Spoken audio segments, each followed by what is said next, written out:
How's it going, everyone? Frontier.setter here, back on the channel, and I got some good news. I passed my nursing master's boards, which means I am a family nurse practitioner.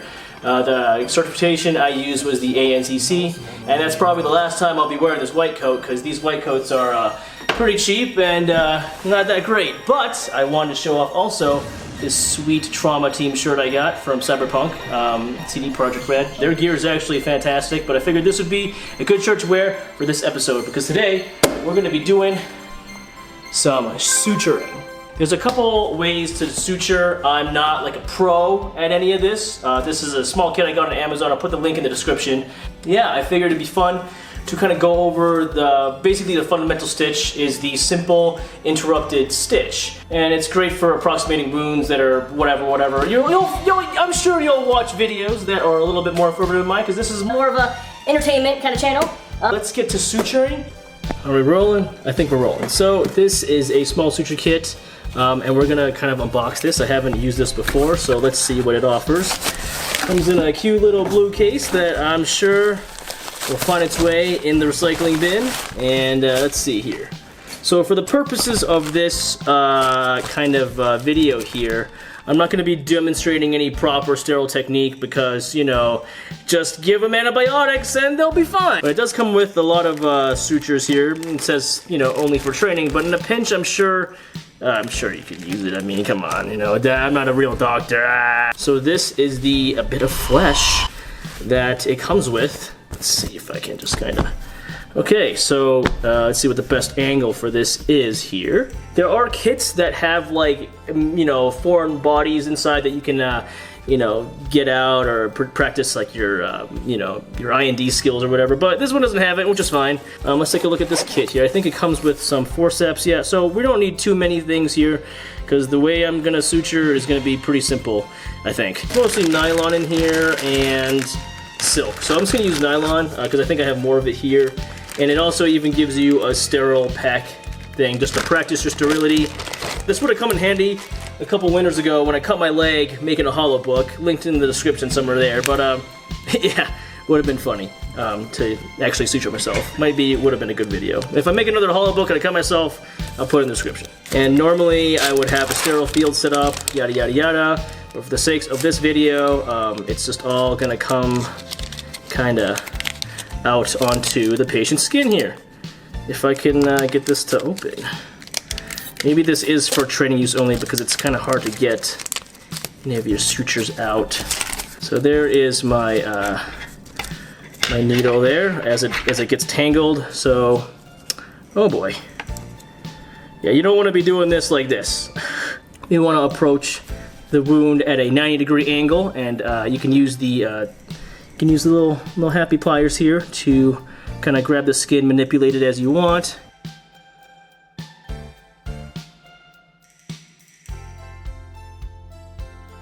I'm gonna find my technique because it's obviously lacking.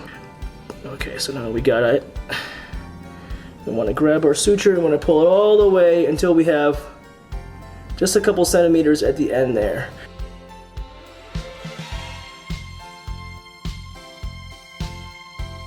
My face when all the surgeons be like, what the fuck is he doing? Oh my god!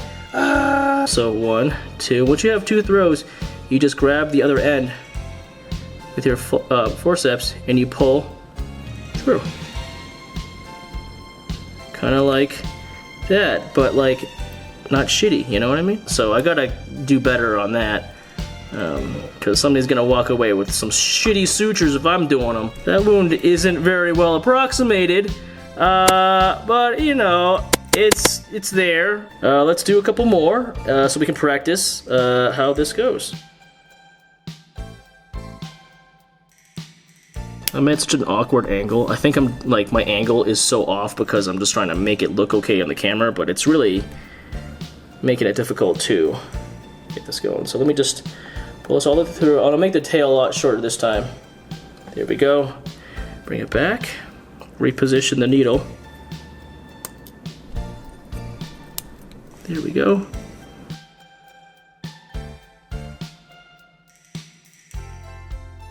So now let's do a couple of turns here. So do a couple loops here. So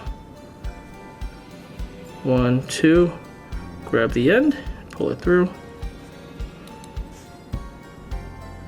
Pull away from you. Approximate the wound. So the silk is not really liking getting tied down. Keeps loosening up like that. I don't know if my technique is wrong, but it is what it is. Another throw. Grab it, over. And go there. Here. You tangle it. There we go. Pull tight. Okay. And then we just nip the ends of that. Mind our needle there. Cut. Boom. That one looked a little bit better. As you can see, it's a lot more approximated. Let me see if I can even zoom in here. That looks a little better, I think. Probably do more off camera just so I can kind of practice my skills and all that, because, you know, I don't want to do my first sutures and then they'd be like, are you sure you've watched enough YouTube videos on how to do this? I'd be like, kind of. Alright, so we got our sutures, everything's unwind, we're all sterile, and I'm just gonna approximate the skin. Here, go down, and through. I'm just gonna do this in one bite, even though I'm not supposed to. And then all the way through, and up. Make sure it's even. There we go. I mean, if you actually came here for medical advice, I mean, shit. You're probably doing worse than I am. I mean, you know what I mean? Pull it through, get that. Small tail, don't need too much at the end. There we go. 1, 2 throws, grab that knot, pull it through, pull tight. There we go, that's a little bit better approximated. Grab it once, pull through. Yeah, this is totally not sterile. Guy's gonna get a freaking cellulitis here. Crap. Grab, pull through. I mean, that one looks better and I did it a lot faster, so that's great. Cut the ends off. There we go. That's not bad, I think. You go down, through. There we go. Don't ever grab the end of the needle because that'll make it, obviously make it dull, which we don't want. It looks a little bit shallow, but pull, pull, pull. Okay, got tension. Throw it once over. 1, 2. Grab, pull across, and that takes out. There. No, something's over. No crap. It's gonna suck you on the person, but pull. There we go. Okay, that one went a lot better, I think. That's pretty much what your sutures are gonna look like. Albeit, I think I made these a little bit too taut, but I'm sure somebody in the comments will tell me about it. Alright, so I hope you enjoyed that small little project. Be practicing more sutures, obviously, before I go live on normal, regular people. If you have been following the channel for a bit, I used to be a competitive powerlifter. Was never that great. I competed in the 160 class, my total was 1200. Yada yada yada. But after training powerlifting and all that for such a long time, I got like really stiff, I had like back problems, my knees were fucked up, I couldn't walk downstairs without like immense pain. So I changed it up, got back into boxing and acrobatics. Here's a short that I made a couple of days ago about what I do now. It's a lot of like body weight stuff. I still do like a lot of lifting, but not as heavy as I once was. And I'm really focused on boxing, so a lot of the stuff is like power generation, building up my tendon strength. I do some calisthenics at home. That's pretty much what I've been doing the past 2 months while studying for boards. A little bit of cabin fever because I've been just stuck in this area, but I have a pull-up bar set up, and I bought some really cheap gymnastics rings, which I'll also put in the description down below. They're like 25 bucks, and it gives me a pretty good workout. I can do my pull-ups, I can do dips, push-ups, you know, rows, bicep stuff, tricep stuff. It's a really complete system. You can do anything you want really with rings, and the applications are great because it allows you to work on stability a lot, which is not something that you do a lot, especially when you're powerlifting, because the powerlifting is really just with a barbell, and this is just completely free. So it gives you a different stimulus. So even if you are a powerlifter and you want to change up your training, I definitely suggest getting a pull-up bar and picking up some rings. It's really cheap, and if you don't really have time to go to the gym or whatever, that's always there. I also have a new Oculus Rift, which is really cool.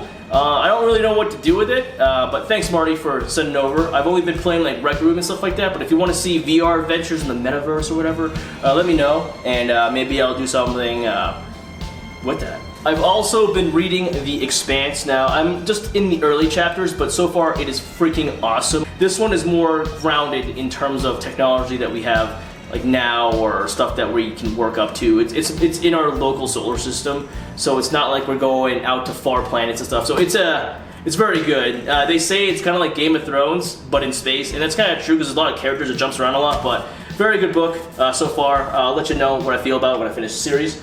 But yeah, great stuff there. But yeah, I do intend to do more firearm stuff in the future. Like I said, it's really just me trying to find a job right now, make my resume look not crap, and doing that. I specialize in primary care, but I am interested in working in the urgent care or ER. But I know we need a lot more. I know I need a lot more experience before I handle that kind of stuff. What else to talk about? I guess that's kind of it. Yeah, I hope you all are well. I know I haven't been posting in a long time, so I really do appreciate the ones that are new to the channel or are still looking at the channel and like type in some comments there. It really does make me feel good and that you guys are still watching. And yeah, always remember, stay tactically kawaii. Yeah.